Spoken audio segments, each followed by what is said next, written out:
Hello everybody, welcome back to my channel, or welcome if you're new here. Learning about beauty in the philosophical sense has, I feel, also allowed me to apply it to things like cosmetics and femininity in a way that most people might not regularly view it. Beauty is so much about perception. And sure, through makeup or knowing that you're a summer color palette or which body type you are can help you to emphasize your better features and play with other people's perception of how you look through illusion. But there's also perception that doesn't involve physical appearance per se. It is the illusion of beauty that is entirely intellectual. An idea or appearance that is fabricated in the mind can be so powerful, it can be so convincing that it actually is able to veil what we really look like in the physical world. The origin of glamour, for example, has its roots in spells and witchcraft and magic. Falling in love is a kind of glamour, you could say. The power that love has over us and our perception of another makes that person feel unequivocally singular in the entire universe. That's incredible. And I think that we need to hone in on that power of beauty just as much as we do the illusions of cosmetics and dress. So today I want to share with you guys some of the ways that you can change people's perception of you through things that originate within rather than on the surface to make you appear more beautiful.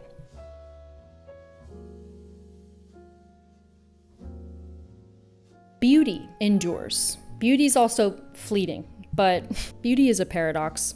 So today we're just going to argue for the fact that beauty endures and what that means for being perceived by other people. I have some very lovely subscribers, and one of them sent me some pictures of their copy of Alan Moore's book, Do Design: Why Beauty is Key to Everything. Thank you so much for that, by the way. That was great. She sent me a page that influenced me to include endurance in this video. I'm just gonna read a passage from that. It's from page 12. The effort to create enduring beauty is not dependent on style, but truth. Beauty is what lends things their immortality. These objects outlive their creators. They are a gift their creators give to the world. Beauty is resilient. It is life-affirming. It gives back to create more life. So what I took from that was that resilience is beauty, that somebody being resilient makes them beautiful. And that's something that people see, that's something that people are attracted to, and that's something that people ultimately desire for themselves. Because in being resilient, we are able to continue creating, continue our cycles of rebirth, and to just continue proliferating our ideas, our genes, who we are. Catharsis, for example, can also be a part of this, that through art, we're able to purify ourselves from prolonged suffering and be reborn. And the beauty acts in the ability to continue on so that you may be reborn, so that there is the opportunity to be reborn, to see new horizons. You don't give up, and catharsis happens when we confront and overcome our tribulations. The catharsis is the rebirth.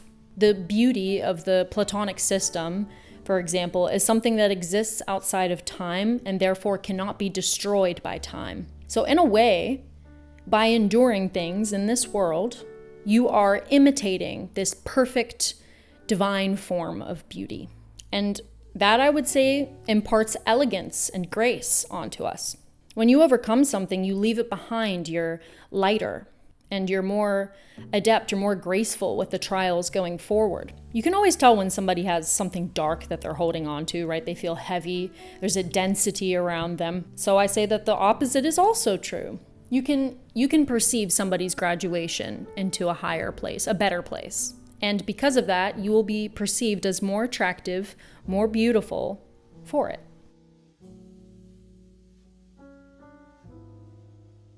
The second method that I think can make you appear more beautiful to people without any cosmetics or dress is by learning, and through learning, you can create things. Honing in on your skills, becoming masterful at something, pushing yourself towards personal success, That, when you get there, that is a luminousness people can visibly see on you.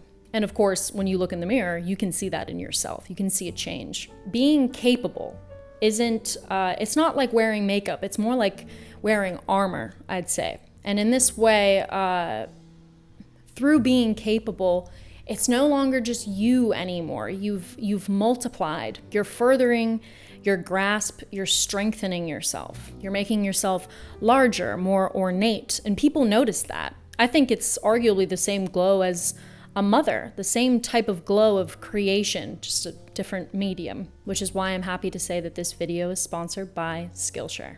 I think that even having a modicum of success on YouTube has given me that glow. Because of you all, because of my subscribers, or really anybody that watches my videos and takes something from them. My ideas have gained traction through you in the real world. Those ideas have spread and influenced you all, which I think is insane to me. And to quote the script from earlier, I'm literally multiplying myself through you guys, if that makes sense. So to honor you guys, to honor the attention that you guys have given me, and to honor the fact that my ideas have resonated with you all, I have, for the past couple of months, been trying to put more effort into my videos to make the content not just have good ideas, but for them to look visually interesting. And Skillshare has been a huge part of the learning curve associated with that. Skillshare is the largest online learning community for creatives with thousands of classes led by industry experts across a broad repertoire. They have classes ranging from journaling, photography, and video editing to an entire host of DIY and craft courses.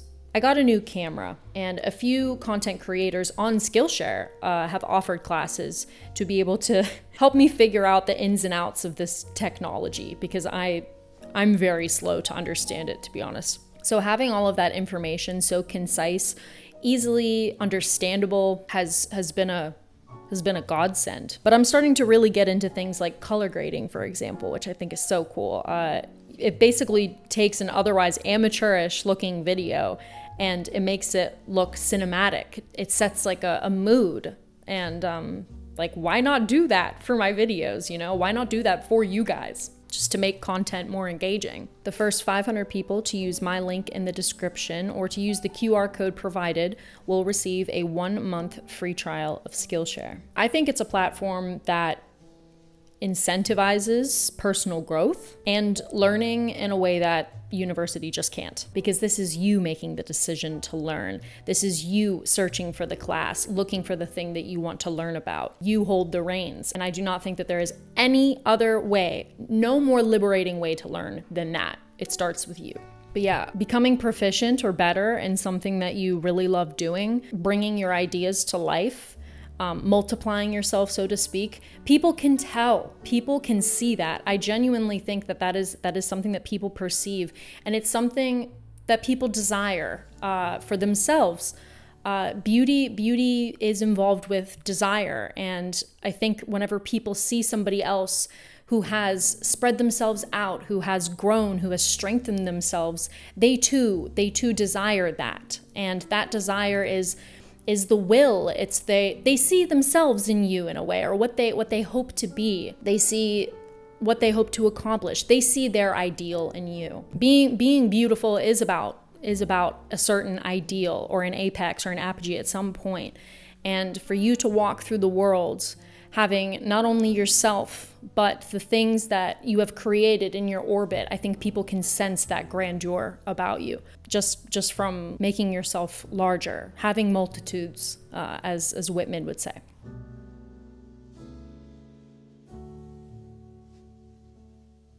This video is an exercise also in my philosophy that being near beautiful things, you yourself become more beautiful, as if you could almost absorb the beauty, right? So when I say fall asleep to beautiful prose or a beautiful melody, I mean, to me, that's like doing a skincare routine. Experiencing beauty leaves you in a state of suspension from the real world. It pulls you inward, it brings you peace. Problems become unimportant, and that positions you in a place of indifference. Indifference is a divine quality. I've said that 1,000 times on this channel, and I will say it 1,000 times more. If you fall asleep to something that makes you feel indifferent, I believe that that imparts a certain look, a certain appearance onto you. Placidity is something that is a fixation of fashion and beauty photography. It always has been. It's the look of not being affected, of being blissfully unaware, maybe. Because those industries are artistic industries, even if they are applied arts. But they seek, too, inspiration from the divine and propose that we imitate it. But what I offer you is a way to feel indifferent. You aren't wearing it, you are it. I'm offering you a method of how to feel that way. And then causally, you will just appear that way to people. You don't have to rely on the makeup or the clothes. You just have to feel the way that they are trying to make you look.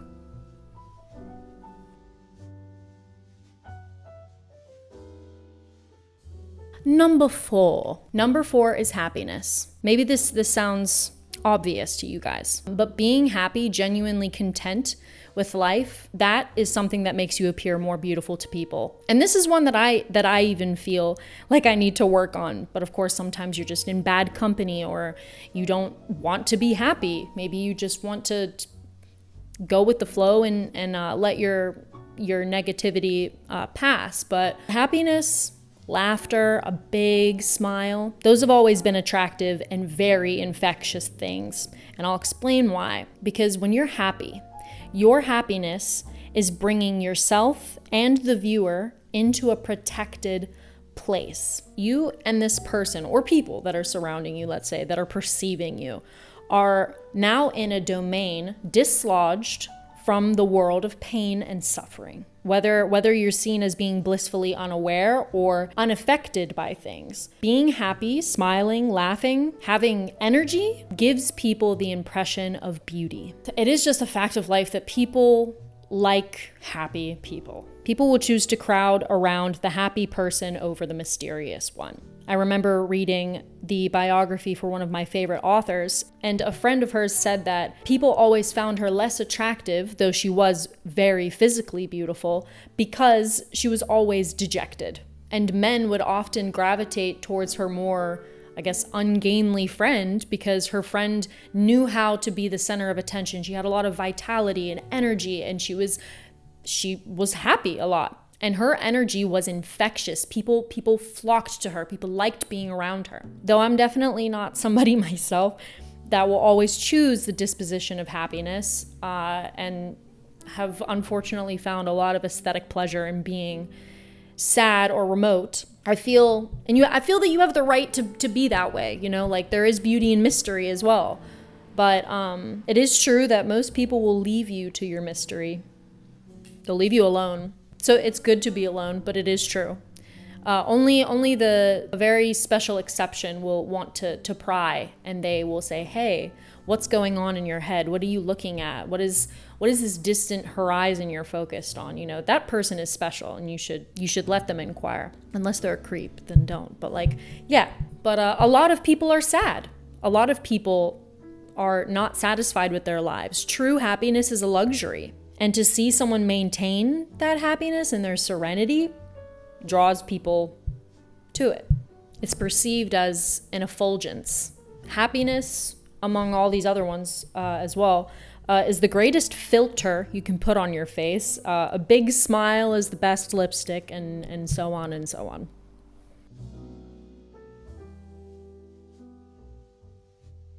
Number 5. The last one, to be perceived as beautiful. This is an interesting one, and one that I have been trying to understand myself for a while, is that being beautiful also means that you're not being looked at, or your appearance isn't even being seen at all.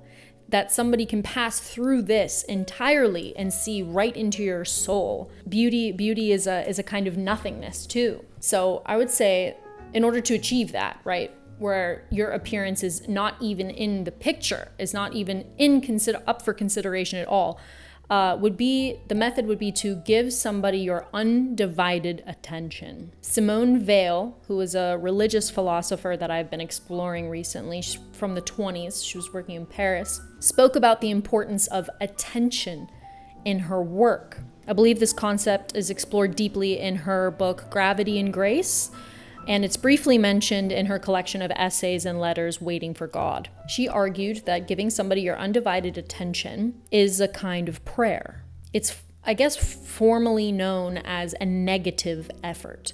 Positive is something that has to do with yourself. Negative has to do with the other, another person, something outside of yourself, which means if you are giving somebody all of your attention, you're really listening to them, you're losing yourself in the process. You forget about yourself because you're thinking about the other person. Now, you may ask, what does this have to do with being perceived as beautiful? Like I said, this is about losing yourself, this person losing themselves in this conversation, and neither of you are even being perceived in the physical world at all, in a way. But that is a kind of beauty. If I'm correct, that negative effort is something that the Greeks would call like an erotic act, an act of eros. When you completely submit yourself to the benefit of another, you're targeting all of your energy in a singular direction towards the other. In love, that becomes a pendulum that swings back and forth, these selfless acts that you do for one another. But during that period of intense focus, a person absorbs your attention and it arrests them with a feeling of trust. They know that you are willing to forsake yourself for their benefit and that they can be themselves, fully themselves in your presence. That trust is appealing. That trust makes people consider you to be beautiful, like a beautiful soul. And like I said, that person isn't even thinking about what you look like anymore, right? I remember, it's actually funny, I'm remembering this now. I went to high school with somebody who was really in love with this guy, and she wrote to him one day, "I love you so much that I forgot what you looked like." That's exactly what I'm talking about here. This is a method that kind of transcends all of these other methods that I'm talking about. You are being perceived as beautiful, like as the idea of beautiful. Like it's not even about what you look like anymore. To be the vessel for which another person can empty themselves is giving them a place that they can call home. If you listen to somebody, if you truly listen to them, like you're not waiting for your turn to talk or you're not trying to make this about you, that's beauty. That's a purity. That's like an ultimate good. There's an ugliness in disingenuousness. And to bring back Alan Moore's quote, beauty is about truth, right? And you just can't be that if you're listening to somebody talk, but not really. Feigning empathy and connection. There's nothing beautiful about that. So yeah, those are 5 ways that you can be perceived as being beautiful without actually having to change your physical form whatsoever. I mean, is that not like magic? Is that not incredible? I'm telling you spells right now. That's what I'm doing. But that's the thing. It's not to trick anybody. It's not to take anything from anybody. These are methods that actually can encourage you to be a better person. All of these things, and because I'm an individualist, I believe that everything starts with you. It starts with yourself. You doing something that you're proud of. You loving somebody so much that you can restrict your own ego for a second. Surrounding yourself with things that you find beautiful. It starts with you. Truly remarkable beauty pushes its effulgence from the inside out. And it's like an impossibility. It's something that is hard to even understand at times, how these filters, these spells can be cast on us. And when they are, people don't know, what even overcomes them whenever they're around you. And I think that's a hell of a lot better than painting on a mask to hide vacancy within. Now, of course, this isn't me saying that like makeup is stupid, makeup is trying to cover up a vacancy. I'm saying that people do use it for that reason. And I think that you should do both. I'm wearing makeup in this video. I did my hair. I dress well every day. But I also try to do the other things on this list. Removing the self from situations is very difficult though, because like I said, it's all a contradiction. This is an outro right now. I'm just like going off script. I'm just thinking, but like it's weird because I say that this stuff starts with you, but then like the ultimate form of beauty in some situations is to let go of you. It's something I've been thinking about a lot lately. As an egomaniac myself. That's all I gotta say today. I hope you guys had a lovely week and have a great weekend. Please leave your thoughts below.